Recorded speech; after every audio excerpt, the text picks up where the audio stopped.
नमस्कार, अब दुनिया की फटाफट बुलेटिन में आप सभी का स्वागत है और नजर डालेंगे आज के खास खबरों पर। कांग्रेस सांसद राहुल गांधी ने कहा, नरेंद्र मोदी युवाओं से कहते हैं रील बनाओ क्योंकि हमने आपको सस्ता डेटा दिया है, जबकि बिहार के युवाओं को रोजगार चाहिए। मोदी चाहते हैं कि बिहार का युवा रोजगार, शिक्षा, स्वास्थ्य पर सवाल न पूछे, रील देखता रहे और पैसा अडानी अंबानी की जेब में जाए। ये 21वीं सदी का नशा है जिसे बिहार के युवाओं को दिया जा रहा है।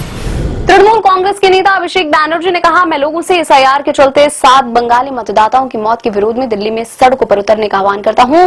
बैनर्जी का आरोप, एसआईआर के खौफ से 7 दिनों में 7 लोगों ने अपनी जान दे दी है। बिहार विधानसभा चुनाव पर केंद्रीय मंत्री शिवराज सिंह चौहान ने कहा, महागठबंधन नहीं महाठगबंधन है।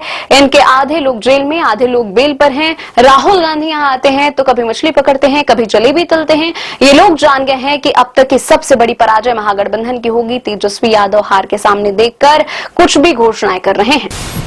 पश्चिम बंगाल के मुख्यमंत्री ममता बनर्जी ने कहा, भाजपा मतदाता सूचियों के विशेष गहन पुनर्निरीक्षण यानी एसआईआर के माध्यम से बंगाल में मतदाताओं को डराने धमकाने की कोशिश कर रही है। भाजपा बंगाली प्रवासियों को बांग्लादेशी बता रही है और बंगाल के खिलाफ फर्जी खबरें फैला रही है।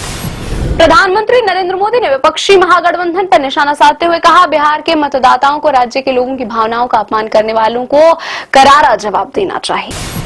जनशक्ति जनता दल के राष्ट्रीय अध्यक्ष महुआ विधानसभा क्षेत्र से उम्मीदवार तेज प्रताप यादव ने अपने भाई और राजद नेता तेजस्वी यादव के बारे में कहा, अभी वो बच्चा है, चुनाव के बाद उसे झुंझुना पकड़ाएंगे। वो हमारे क्षेत्र में गए तो हम भी उनके क्षेत्र में चले गए, फिर जाएंगे राघोपुर। जदयू नेता और केंद्रीय मंत्री राजीव रंजन और ललन सिंह के बयान पर बवाल, कहा, गरीबों को वोटिंग के दिन घर से निकलने नहीं देना है, घर में बंद कर देना है। अगर ज्यादा हाथ पर जोड़ेगा तो अपने साथ ले जाकर वोट गिराने देना है। वायरल हुआ वीडियो, जांच के बाद एफआईआर हुई दर्ज। छत्तीसगढ़ के बिलासपुर रेलवे स्टेशन के करीब यात्री गाड़ी का कोच मालगाड़ी से टकराया। बिलासपुर कलेक्टर ने 4 लोगों के मरने की पुष्टि की। हादसे में कई यात्री घायल हैं। अक्टूबर माह में दिल्ली देश का 6ठा सबसे प्रदूषित शहर रहा, जो पड़ोसी गाजियाबाद और नोएडा से पीछे है। CRIE द्वारा जारी मासिक वायु गुणवत्ता आंकड़ों के अनुसार हरियाणा का धारूहेड़ा अक्टूबर में सबसे प्रदूषित शहर रहा, जहां मासिक औसत PM 2.5 सांद्रता 123 माइक्रोग्राम प्रति घन मीटर थी। भारत इस्राइल ने आतंकवाद के खिलाफ सहयोग बढ़ाने और व्यापार संबंधों को मजबूत बनाने पर चर्चा की। भारत के विदेश मंत्री एस जयशंकर ने कहा, भारत और इस्राइल को आतंकवाद से निपटने के लिए मिलकर काम करने की जरूरत है।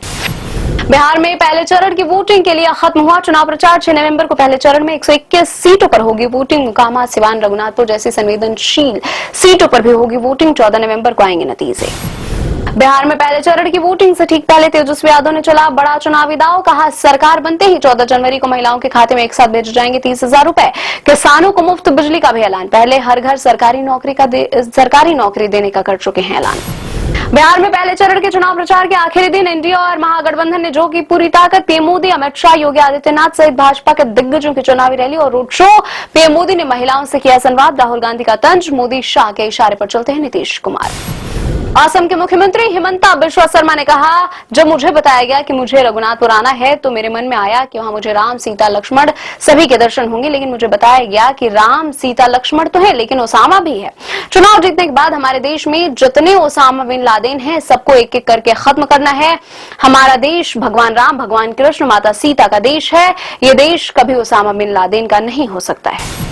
महाराष्ट्र के राज्य निर्वाचन आयुक्त दिनेश वाघमारे ने कहा, महाराष्ट्र में 246 नगर परिषदों और 42 नगर पंचायतों के लिए 2 दिसंबर को मतदान होगा। वित्त मंत्री निर्मला सीतारमण ने दिल्ली स्कूल ऑफ इकोनॉमिक्स के कार्यक्रम में कहा, भारत जल्द ही तीसरी सबसे बड़ी अर्थव्यवस्था होगा। 2.5 करोड़ लोगों को बहुआयामी गरीबी रेखा से बाहर निकाला गया है। हमें भारत केंद्रित अनुसंधान और नीतिगत जुड़ाव को मजबूत करने तथा उभरती अर्थव्यवस्थाओं के लिए उपयुक्त मॉडल विकसित करने की आवश्यकता है। जाने माने उद्योगपति और हिंदुजा समूह के चेयरमैन गोपीचंद पी हिंदुजा का लंदन के एक अस्पताल में निधन। वे 85 वर्ष के थे। करीबी सूत्रों ने बताया, उद्योग जगत में जीपी के नाम से मशहूर गोपीचंद हिंदुजा पिछले कुछ सप्ताह से अस्वस्थ चल रहे थे। विदेशी संस्थागत निवेशकों की पूंजी निकासी और एशिया तथा यूरोपीय बाजारों में कमजोरों के बीच घरेलू बाजार में गिरावट दर्ज की गई। बीएसई सेंसेक्स 519 अंक टूटकर 83,459 अंक पर हुआ बंद। निफ्टी भी 25,700 अंक के नीचे आया। इमरान हाशमी और यामी गौतम स्टारर फिल्म हक को भारत सहित यूएई, यूके, ऑस्ट्रेलिया और न्यूजीलैंड में सेंसर बोर्ड ने बिना किसी कट की मंजूरी दी। शाबानो केस पर आधारित यह film uniform civil code, triple तलाक और महिला अधिकारों पर केंद्रित है। 7 नवंबर 2025 को रिलीज होगी फिल्म। बॉलीवुड अभिनेत्री सेलेना जेटली ने अपने भाई मेजर विक्रांत कुमार जेटली की मदद के लिए दिल्ली हाईकोर्ट का दरवाजा खटखटाया। दायर की याचिका, उनका भाई सितंबर 2024 से यूएई में हिरासत में है। सेलेना ने सरकार की निष्क्रियता पर भी उठाया सवाल। ये थी आज की फटाफट बुलेटिन। ऐसे ही ताजा अपडेट्स के लिए बने रहें हमारे साथ, यानी कि विजिट करें अब दुनिया पर।